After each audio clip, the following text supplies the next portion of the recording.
The rumor spread through the American lines like wildfire in the summer of 1944. The Germans had a new super tank, 70 tons of steel and fury, armor so thick it could laugh at Sherman shells. A gun so powerful it could destroy anything the Allies fielded from over 2 kilometers away. Allied intelligence called it the King Tiger. German crews called it invincible. American tankers called it their worst nightmare. The first reports came from British forces fighting around Caen in Normandy. On July 11, 1944, the 503rd Heavy Panzer Battalion deployed King Tigers against Allied positions. British tank commanders radioed back descriptions that seemed impossible. Tanks larger than anything previously encountered. Shells bouncing off frontal armor that appeared impenetrable. German tanks firing from ranges where British guns could not respond effectively. The psychological impact was immediate and severe. American intelligence officers compiled reports from multiple sources. British Second Army provided combat assessments. Soviet military intelligence shared information from the Eastern Front where King Tigers had appeared in August 1944. Free French resistance networks reported sightings of massive tanks being transported by rail through occupied France. Every account painted the same picture. Germany had deployed a new class of armoured vehicle that outmatched anything the Allies possessed. For months, whispers had circulated about this mechanical monster. Reports filtered back from British units in Normandy. Soviet intelligence confirmed its existence on the Eastern Front. Every Allied tanker knew the statistics by heart. 180 millimeters of frontal armor on the turret, an 8.8 centimeter gun with a barrel over 6 meters long, a combat weight that exceeded anything on tracks. This was not just another tank. This was Germany's answer to Allied numerical superiority, a beast designed to restore German dominance on the battlefield. Allied tank crews studied intelligence briefings with growing apprehension. The technical specifications seemed designed to induce fear. The King Tiger weighed 69.8 tons, more than twice the weight of a Sherman. Its 8.8 centimeter KWK-43 gun could penetrate 150 millimeters of armor at 2,000 meters range. The sloped frontal armor, 180 millimeters thick on the turret and 150 millimeters on the hull front, could defeat virtually every Allied anti-tank weapon in service. The psychological impact was immediate. American tank crews who had grown accustomed to fighting Panzer IVs and even the fearsome Panthers now faced something entirely different. Intelligence briefings painted a grim picture. The King Tiger could penetrate the front armor of a Sherman from distances where return fire was impossible. It would take 4, maybe 5 Shermans to flank and destroy a single King Tiger, and casualties would be heavy. Sleep did not come easily to men who knew such a predator, stalked the battlefield. Tank commanders shared stories from British crews who had encountered King Tigers. One British officer reported watching his squadron's shells bounce harmlessly off a King Tiger's frontal armor at 800 meters range. Another described a King Tiger destroying 3 Churchill tanks in rapid succession before withdrawing without receiving significant damage. These accounts circulated through Allied armoured units, building a legend of invincibility around Germany's newest weapon. The fear was not irrational. Combat mathematics favoured the King Tiger overwhelmingly in direct engagements. A Sherman's 75mm gun could not penetrate a King Tiger's frontal armor at any practical combat range.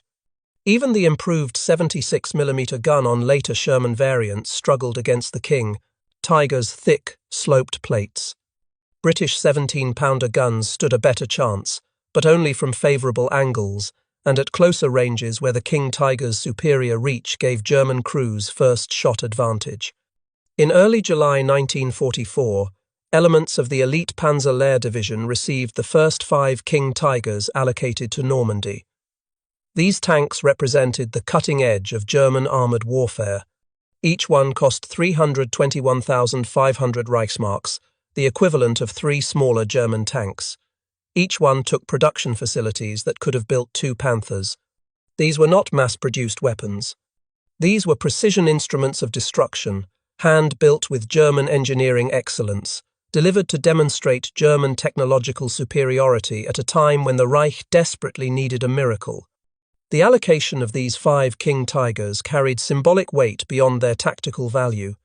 Germany's armaments minister, Albert Speer, had promised increased production of heavy tanks to counter Allied numerical superiority. The Henschel factory in Kassel worked to fulfill orders for hundreds of King Tigers, but production remained painfully slow. Skilled workers were scarce. Allied bombing disrupted supply chains. Critical materials like tungsten for armor-piercing ammunition and molybdenum for armor plate became increasingly difficult to obtain. Each completed King Tiger represented a triumph of German industrial determination against mounting odds. The crews selected to man these titans were equally elite, veterans of the Eastern Front. Men who had survived Kursk, who had fought their way out of countless Soviet encirclements. They had been pulled from the desperate fighting in the East, specifically to form the core of the 316 remote control panzer company attached to Panzer Lehr. Their confidence was absolute. They had seen what German armor could accomplish. They had watched Tigers tear through Soviet T-34 formations. Now they would demonstrate this superiority to the Americans and British. These veterans brought hard-earned expertise to their new assignment. They understood tank warfare at a level few Allied crews could match. They knew how to position their vehicles for maximum advantage. They understood the importance of terrain, of sight lines, of creating kill zones where enemy tanks would be destroyed before closing to effective range. Their experience made them dangerous opponents even in inferior vehicles. In King Tigers, they expected to be unstoppable. The moment they laid eyes on their new machines, these hardened veterans felt something shift. The King Tiger dwarfed everything around it. Standing 3 meters tall, stretching over 10 meters in length with its gun, weighing 69.8 tons fully loaded, it dominated the landscape. The frontal armor sloped at angles that would deflect shells like rain. The gun, that magnificent 8.8 centimeter KWK-43, promised death to anything foolish enough to enter its sight picture. This was not just a tank. This was a fortress on tracks, a weapon that would change the course of the war. The crews performed familiarization training on their new vehicles. They learned the peculiarities of the King Tiger's controls. The steering required more effort than lighter tanks. The transmission demanded careful shifting to avoid damage. The fuel consumption was staggering, burning through 190 gallons to travel just 120 kilometers on roads. Off-road consumption was even worse. But these seemed like acceptable trade-offs for the overwhelming combat power the King Tiger provided. The orders came down in mid-July. The King Tigers would move from their assembly area to the front lines near Tilly and St. Lo. The journey was not far, perhaps 80 kilometers through French countryside. The crews performed their pre-combat checks with meticulous care as they had been trained. Oil levels, track tension, fuel, ammunition. Every system was verified, double-checked, certified, ready for combat. The mechanics gave their approval. The company commander reviewed the maintenance logs. Everything appeared perfect. These were brand new tanks, fresh from the Henschel factory, built with the finest German engineering. What could possibly go wrong?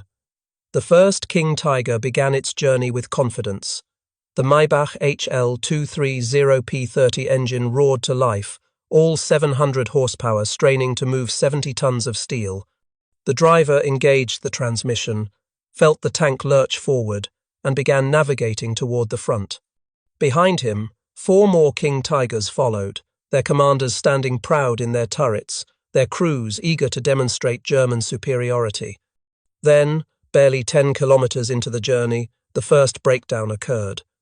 The lead tank's transmission began making sounds that no mechanic wants to hear. Grinding. Metal on metal. The driver tried to compensate, shifting carefully, reducing speed. It made no difference. The gearbox, already stressed beyond its design limits by the tank's excessive weight, was failing. Within minutes, the King Tiger ground to a halt on a rural French road, blocking the entire column behind it. The crew dismounted in disbelief. This could not be happening. Not now. Not to Germany's most advanced tank. The commander ordered immediate repairs, but the mechanics quickly delivered devastating news. The transmission was catastrophically damaged. The internal gears had stripped.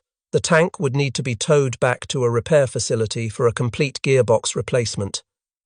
Moving it would require another King Tiger or a massive recovery vehicle. Neither was immediately available. The Maybach OLVAROG 401216B transmission installed in the King Tiger was fundamentally the same design used in the 45-ton Panther. German engineers had not significantly strengthened the gearbox components to handle the additional 25 tons of weight. Under the stress of moving 70 tons, gear teeth stripped, bearings failed, and synchronizers wore out rapidly. This first breakdown was not an isolated manufacturing defect. It was a systemic design flaw. 1 down, 4 remaining. The column reorganized and continued. Surely this was an isolated incident, a manufacturing defect. Bad luck. The war could not be won by sitting still. The front lines were calling. American and British forces were grinding forward. Every hour mattered. The remaining 4 King Tigers pressed on, their commanders now slightly less confident but still determined to reach combat. 15 kilometers further, the second King Tiger began experiencing engine trouble. The Maybach engine, perfectly adequate for the 45-ton Panther tank, was desperately underpowered for 70 tons. The power-to-weight ratio was barely 10 horsepower per ton, far below what the tank needed for sustained operations. As the King Tiger climbed a modest hill, the engine temperature began rising. The cooling system, already marginal in design, could not cope with the excessive heat generated by an engine running at maximum output just to maintain basic speed. The driver watched his temperature gauges climb into the red zone. He reported the problem to his commander. They reduced speed, hoping to let the engine cool. It made no difference. The coolant was boiling. Steam began venting from the engine compartment. Within minutes, the overheated engine seized, the pistons expanding in their cylinders until they could no longer move. The tank coasted to a stop, smoke rising from the engine deck. German engineers had recognized the power deficit early in development. The Maybach HL 230P30 generated 700 horsepower, identical to the engine in the much lighter Panther. Plans existed for an upgraded Maybach 234 fuel injection engine producing 800 horsepower, but production delays meant most King Tigers received the inadequate HL 230. The result was predictable. Extended operations at high power output generated excessive heat, overwhelming the cooling system and causing cascading mechanical failures. 2 down, 3 remaining. Now the pattern was becoming clear, and panic began creeping into the minds of the remaining crews. These were not isolated incidents. These were systemic failures. The King Tiger, for all its impressive armor and firepower, had a fatal flaw. It was too heavy for its own drivetrain. The engine, transmission, and cooling system were all operating beyond their design specifications. What looked invincible on the test range became a liability on campaign. The third tank made it another 20 kilometers before its final drive failed. The massive gears that connected the transmission to the drive sprockets simply could not handle the torque required to move 70 tons across variable terrain. The teeth stripped.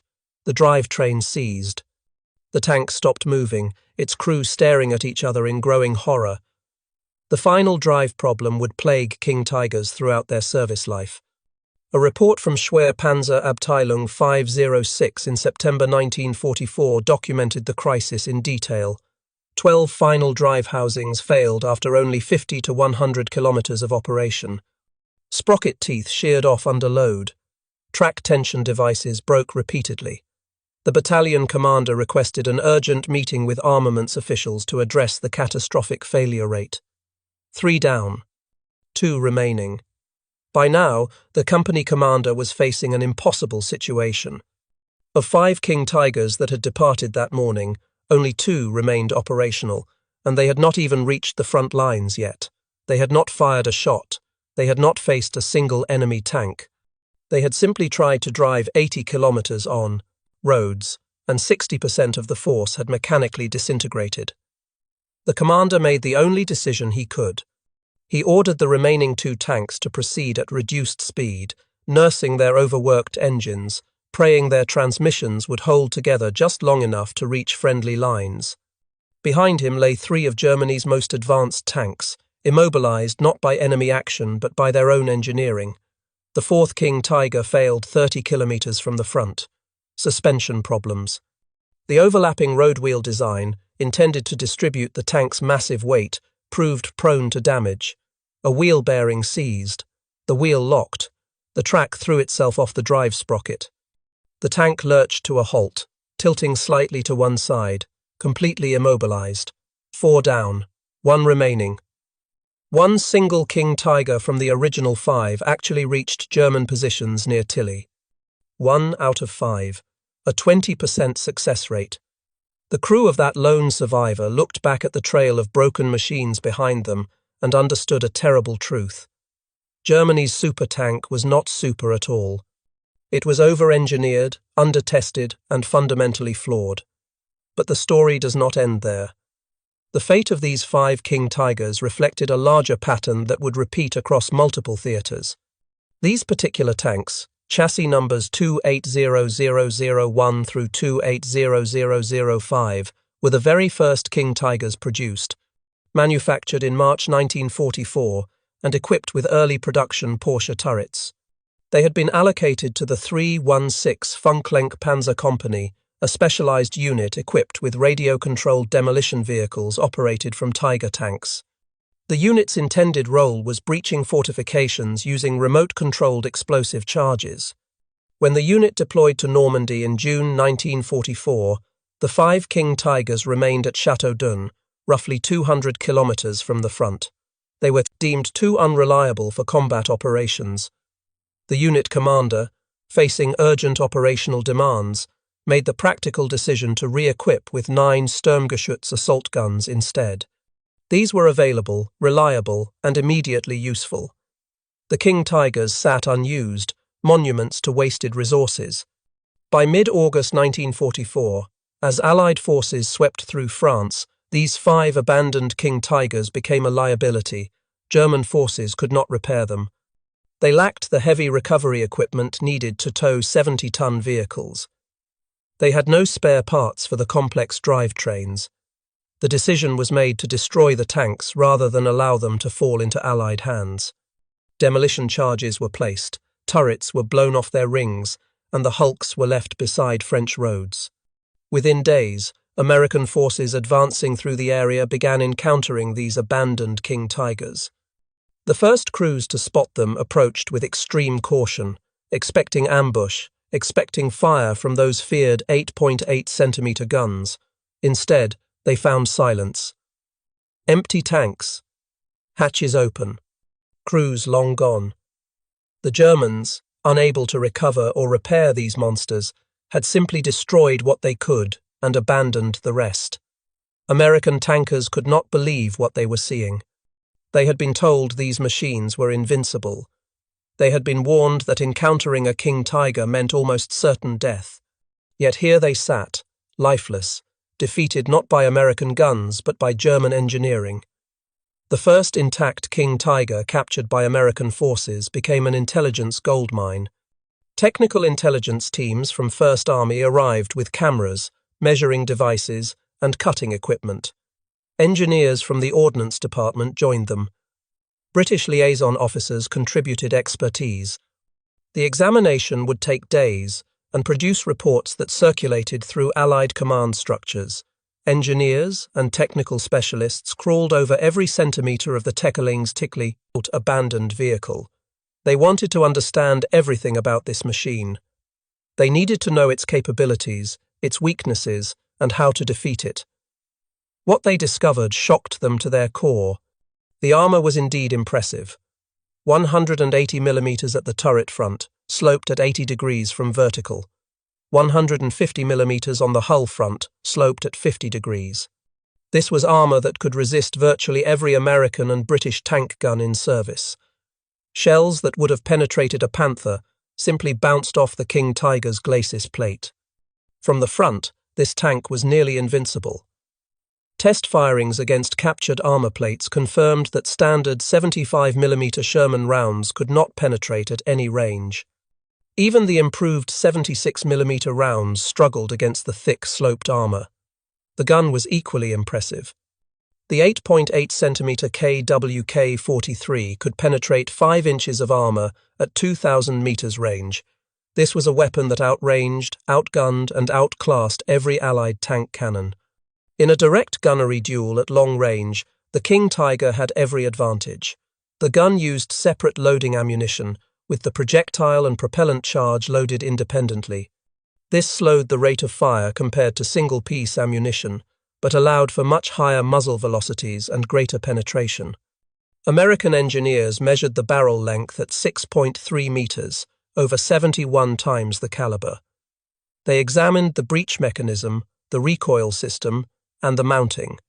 Everything was built to exceptional standards. The optics impressed them particularly. German Zeiss range-finding equipment and gun sights were acknowledged as the finest in the world. A King Tiger crew could identify and engage targets at ranges where Allied tanks could barely see them.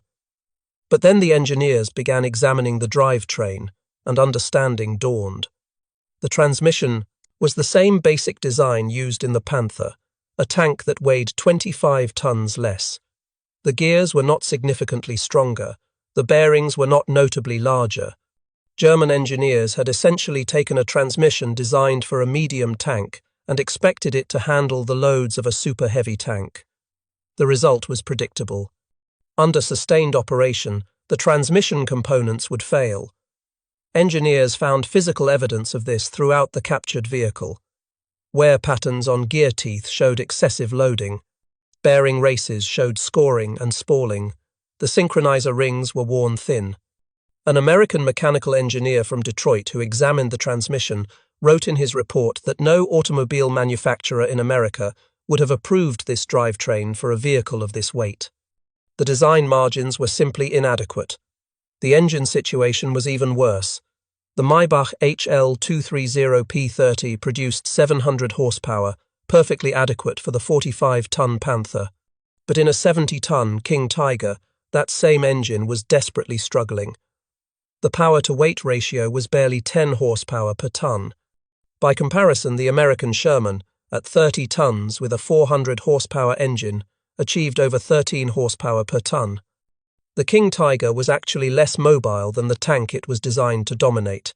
American engineers calculated fuel consumption based on tank capacity and reported operational ranges. The numbers were staggering. The King Tiger carried 860 litres of fuel in its internal tanks. This provided approximately 120 kilometres of road range under ideal conditions. Off-road range was significantly less, perhaps 80 to 90 kilometres. Combat operations with frequent manoeuvring, acceleration, and high power demands could drain the tanks in less than 60 kilometres. For comparison, a Sherman carried 660 litres and could travel 200 kilometres on roads. The King Tiger needed 30% more fuel to travel 40% less distance. The logistics implications were devastating. A German armoured column containing King Tigers would need nearly double the fuel trucks of a comparable American formation. In 1944, when Germany faced critical fuel shortages, this disadvantage was crippling. The cooling system could not cope with sustained operations. Engineers examined the radiators, coolant passages, and cooling fan. Everything was adequately designed for normal operations, but the King Tiger rarely operated normally. The underpowered engine ran at high output constantly, generating excessive heat. The radiators could not dissipate heat fast enough. The coolant would boil, pressure would build, gaskets would fail, and the engine would seize. Evidence from the Eastern Front supported these findings. Soviet forces had captured 2 King Tigers in August 1944 near Sandomierz in Poland. These tanks were transported to the Kubinka Proving Ground near Moscow for detailed testing and evaluation. Soviet engineers subjected the King Tigers to the same rigorous testing they applied to their own vehicles. The Soviet testing program revealed the depth of the King Tiger's mechanical problems. During transfer to Kubinka, both captured tanks suffered multiple breakdowns. The cooling system proved insufficient for hot weather operations. Engine temperatures exceeded safe limits repeatedly. One tank's gearbox failed completely during the journey. The other's right suspension required complete replacement, and full functionality could not be restored even with German spare parts captured alongside the vehicles. Once at Kubinka, Soviet engineers conducted systematic trials. They drove the King Tigers across various terrain types, measured fuel consumption, tested maximum speed, and evaluated reliability. The results were damning. The tank broke down every 10 to 15 kilometers in hot weather. The cooling system consistently failed when ambient temperatures exceeded 30 degrees Celsius. The gearbox overheated due to insufficient cooling and the hot external environment. Soviet engineers tested the King Tiger's armor by firing captured German 88mm guns at it. They discovered that the King Tiger's own gun could penetrate the turret of another King Tiger at 400 meters range. While this demonstrated the power of the gun, it also revealed that the armor, while thick, was not as invincible as propaganda suggested. The welding quality was noted as significantly worse than comparable German designs like the Tiger one, despite careful German workmanship. The final drive, connecting transmission to tracks, was another critical weakness that both American and Soviet testing confirmed. The gears had to transmit enormous torque to move 70 tons. Under the stresses of combat maneuvering, turning in place, reversing quickly, these components failed with alarming regularity. Multiple captured King Tigers showed evidence of final drive failure. The problem was so severe that German field commanders issued directives warning Tiger crews against unnecessary maneuvering that would stress the final drives. American engineers compiled their findings into detailed technical reports. Intelligence Bulletin No. 184, issued by First Army in September 1944, contained extensive technical data on the King Tiger. The report circulated through Allied armored units, providing tank commanders with accurate information about German capabilities and vulnerabilities. The conclusion was remarkable. The King Tiger, while formidable in direct combat, was its own worst enemy.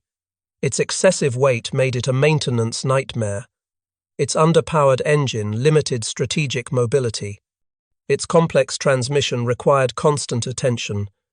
Its suspension clogged with mud, especially in winter conditions when freezing. Temperatures locked the overlapping wheels solid. The intelligence assessment concluded that a properly positioned King Tiger in a defensive ambush was extremely dangerous. Its gun and armor gave it decisive advantages.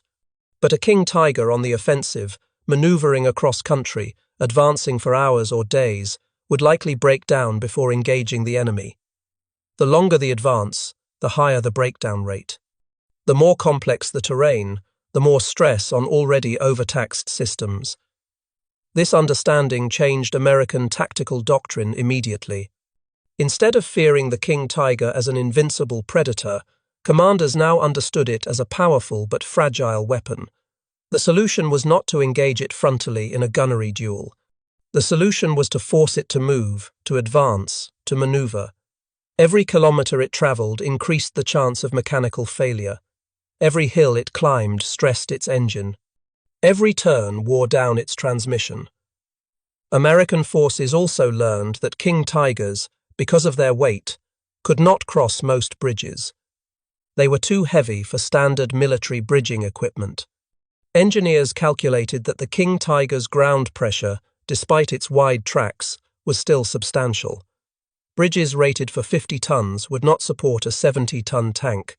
Rivers that other German tanks could ford were impassable barriers. This meant King Tiger movements were constrained to specific routes, making them predictable and vulnerable to air attack. The fuel consumption was staggering compared to Allied vehicles. A King Tiger burned through 190 gallons to travel just 120 kilometers on roads. Off-road, the consumption was even worse, sometimes reaching twice that rate. By comparison, a Sherman could travel over 200 kilometers on similar fuel. This meant King Tigers required massive logistical support, a supply train Germany simply could not maintain by late 1944.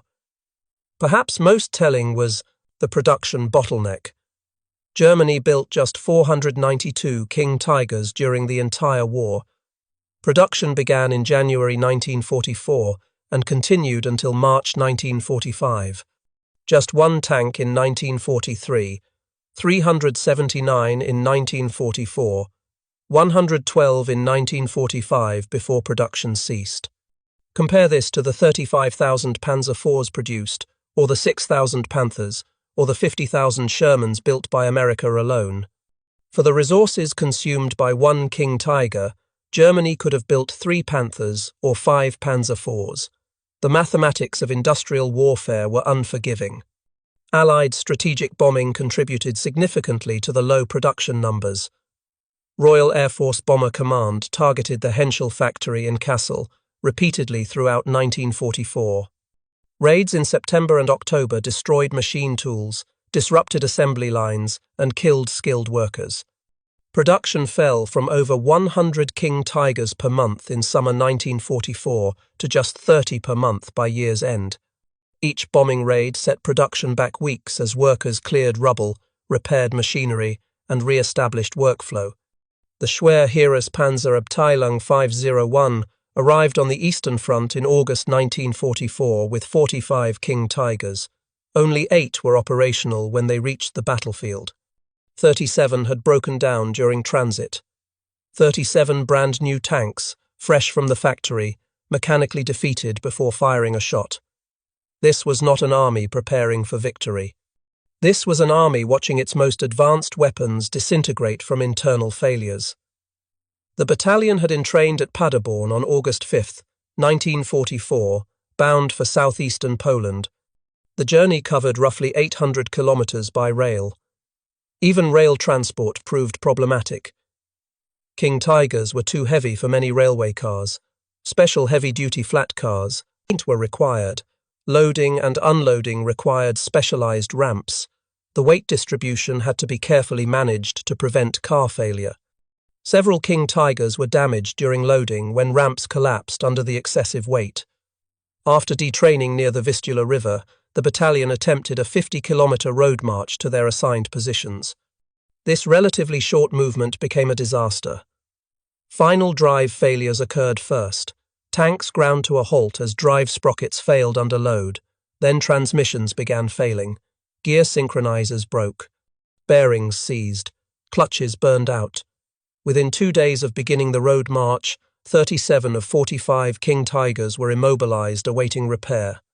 The 8 operational King Tigers that did reach the front lines immediately entered combat against Soviet forces attempting to expand their bridgehead at Baranow-Sandomierski.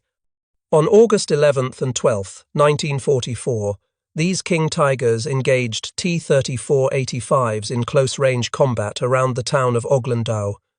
3 King Tigers were destroyed in an ambush.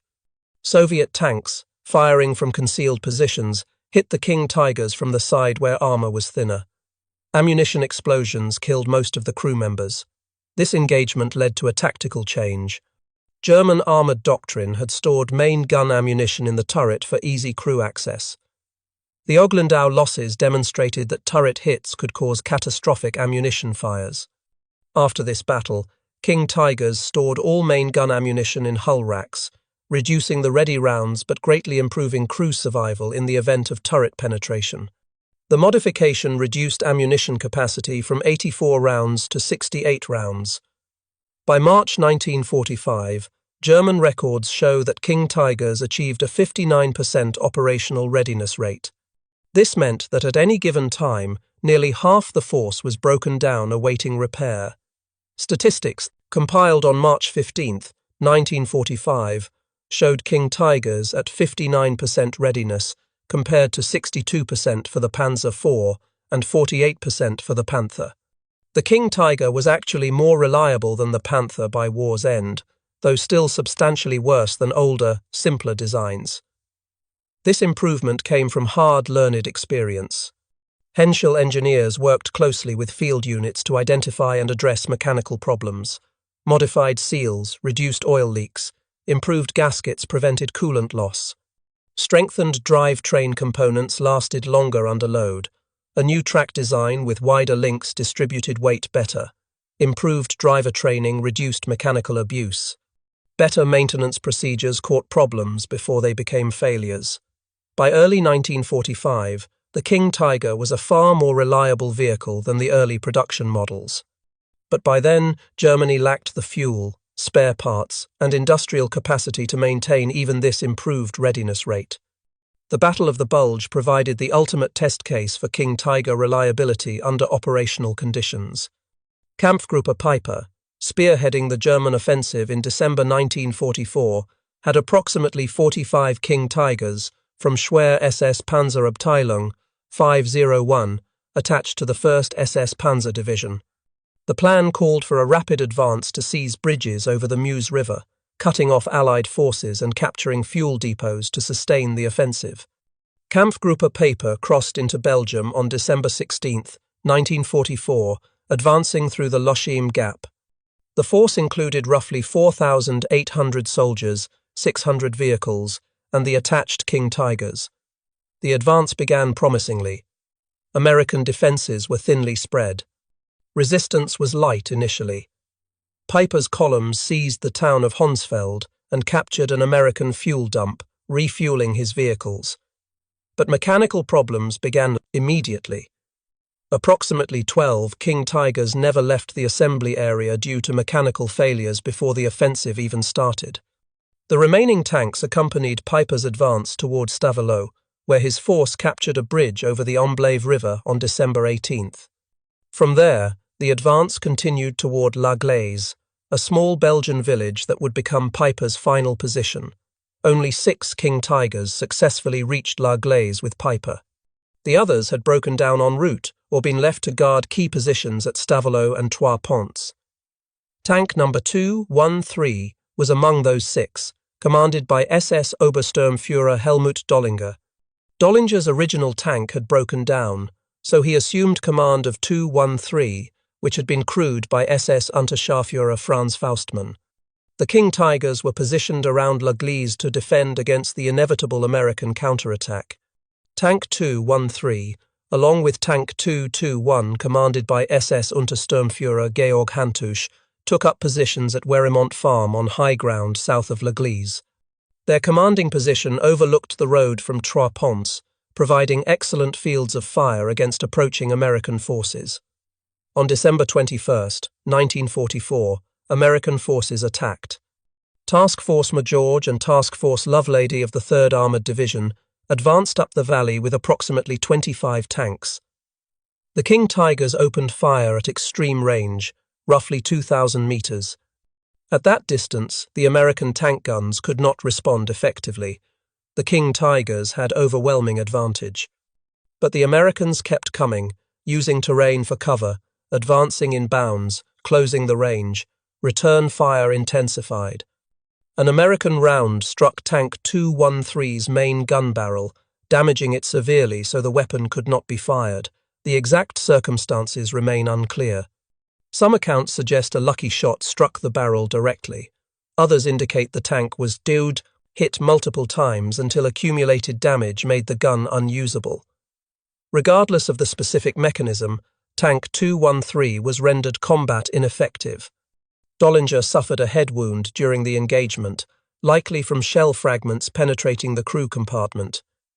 He took cover in the cellar of Werimont Farm while his crew attempted repairs. But by then, Kampfgruppe Peiper's situation had become desperate. Cut off from supply lines, nearly out of fuel and ammunition, surrounded by American forces, Peiper had no options remaining. On December 23rd, Peiper received permission to withdraw. But withdrawal in armoured vehicles was impossible. The King Tigers and other heavy vehicles were completely out of fuel. Peiper made the only decision available. The force would withdraw on foot, abandoning all heavy equipment. Approximately 800 men escaped the encirclement during the night of December 23rd into December 24th, moving cross-country to reach German lines near Wany. 770 survivors eventually linked up with their parent division. Behind them at La Glaise, Peiper's force abandoned 135 armoured vehicles. 6 King Tigers, 13 Panthers, 6 Panzer IVs, over 50 half-tracks and other vehicles. Demolition teams attempted to destroy the equipment, but time was limited and American forces were closing in. Many vehicles, including Tank 213, were captured largely intact. After the battle, American recovery teams moved through La Glaise, removing abandoned German equipment. Tank 213 proved difficult to recover due to its position on the narrow farm road. In July 1945, the U.S. Army prepared to tow it away for scrapping. Jenny Guinan Duez, owner of a local cafe, intervened. She reportedly offered American soldiers a bottle of cognac in exchange for the tank. Her motivation was preservation. She believed the tank should remain in La Glaise as a memorial to the village's wartime suffering. The Americans agreed. Tank 213 was moved to the village square in front of the church. It remained there for years, slowly deteriorating, until local preservation efforts began in 1951.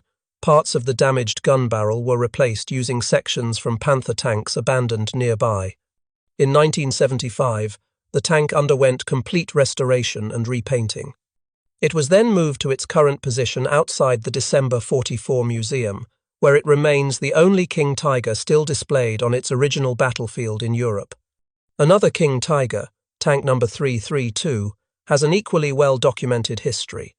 This tank came from Schwer SS Panzer Abteilung 501 and was abandoned near Petit Coup in Belgium on December 24, 1944. Sergeant Glenn George of the 740th Tank Battalion discovered the intact tank while on patrol. His unit was attached to the 82nd Airborne Division, defending the northern shoulder of the Bulge. Tank 332 was in remarkably good condition despite being abandoned. The crew had attempted to destroy it before withdrawing, but American arrival prevented complete demolition. The tank was recovered by the 463rd Ordnance Evacuation Company and transported to Spa, Belgium, then shipped through Antwerp to the United States. Tank 332 arrived at Aberdeen Proving Ground in Maryland for detailed examination. American engineers subjected it to the same scrutiny they had given earlier captures. They measured, photographed, tested, and documented every aspect of the vehicle. The tank remained at Aberdeen for approximately 40 years, displayed outdoors where weather gradually deteriorated its condition. In August 1991, Tank 332 was transferred to Fort Knox, Kentucky, for display at the Patton Museum of Cavalry and Armor. To create a cutaway educational exhibit, technicians cut open the left side of the hull, exposing the interior layout, ammunition stowage, and mechanical systems. This allowed museum visitors to see inside a King Tiger, understanding how the crew operated and how the various systems functioned. Tank 332 later moved to Fort Benning, Georgia, where it remains in the U.S. Army Armor and Cavalry Collection. It is the only intact King Tiger captured by American forces during World War II. The psychological impact on German tank crews was devastating. These men had been promised an invincible war machine that would restore German battlefield dominance. Instead, they received a mechanical liability that broke down constantly, consumed fuel at ruinous rates, and required specialized recovery equipment that rarely existed. The gap between propaganda and reality demoralized even veteran crews. For American tankers, the evolution in thinking was remarkable. In July 1944, the mere mention of a King Tiger caused fear. Intelligence briefings painted it as nearly unstoppable. Combat reports from British units described it as invincible. Every rumor made it more terrifying. By December 1944, during the Battle of the Bulge, American crews had learned the truth. Yes, the King Tiger was dangerous in direct combat, but it was also likely to be out of fuel, broken down, or abandoned by its crew after mechanical failure. The invincible monster had been revealed as a flawed weapon system. American after-action reports from the Bulge noted that more King Tigers were found abandoned due to mechanical failure or fuel exhaustion than were actually destroyed by Allied fire. Tank crews reported finding King Tigers beside roads with tracks thrown, engines seized, or transmissions failed. Some had been abandoned with minor damage that would have been easily repaired on more reliable vehicles, but the King Tiger's complexity made field repairs nearly impossible without specialized equipment and trained technicians. The technical interrogations of captured German tank crews revealed the depth of the problem. Drivers reported that the gearbox required constant, careful shifting to avoid damage. Any aggressive maneuvering, any emergency situation requiring rapid speed changes, risked transmission failure. Commanders reported that they could not rely on their tanks to complete long-distance movements. Every march required factoring in breakdowns and recovery operations. Maintenance personnel revealed that repairing a King Tiger required specialized tools, rare parts, and skilled technicians. A thrown track on a Sherman could be fixed by the crew in an hour using basic tools and manpower. A thrown track on a King Tiger, with its overlapping road wheels and complex suspension, could take a full day with specialized equipment. The overlapping wheel design meant that replacing an inner wheel required removing multiple outer wheels first. In winter, mud and ice froze between the wheels, making maintenance nearly impossible under field conditions. A failed transmission meant complete replacement, a job requiring heavy lifting equipment and multiple days of work. The transmission weighed over half a ton. Removing it required specialized jacks and hoists. Installing the replacement required precise alignment and careful adjustment. Most field maintenance units lacked the equipment and expertise to perform this work. A King Tiger with transmission failure usually had to be towed to a rear area workshop, assuming a recovery vehicle capable of moving 70 tons was available. The final lesson came from production statistics that told the story of industrial capacity determining victory. Germany expended the industrial resources of 3 medium tanks to produce 1 King Tiger. America built 11 Shermans in the same time, with similar resources. For every King Tiger Germany fielded, America fielded 11 Shermans, all of which were more reliable, easier to maintain, and actually capable of reaching the battlefield. American factories produced tanks at rates Germany could not match. The Chrysler Tank Arsenal in Detroit, Michigan, built over 18,000 Sherman tanks between 1942 and 1945. A single American factory produced more tanks than all German King Tiger production. Ford Motor Company built over 1,000 Sherman tanks per month at peak production. General Motors, American Locomotive Company, and other manufacturers added tens of thousands more.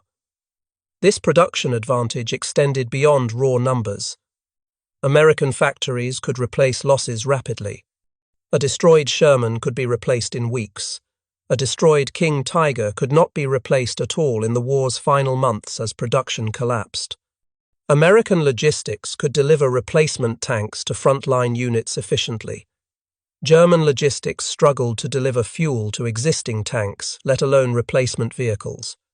The Americans who captured and studied these machines took away lessons that shaped post-war tank development: reliability over raw power, simplicity over sophistication, sustainability over capability.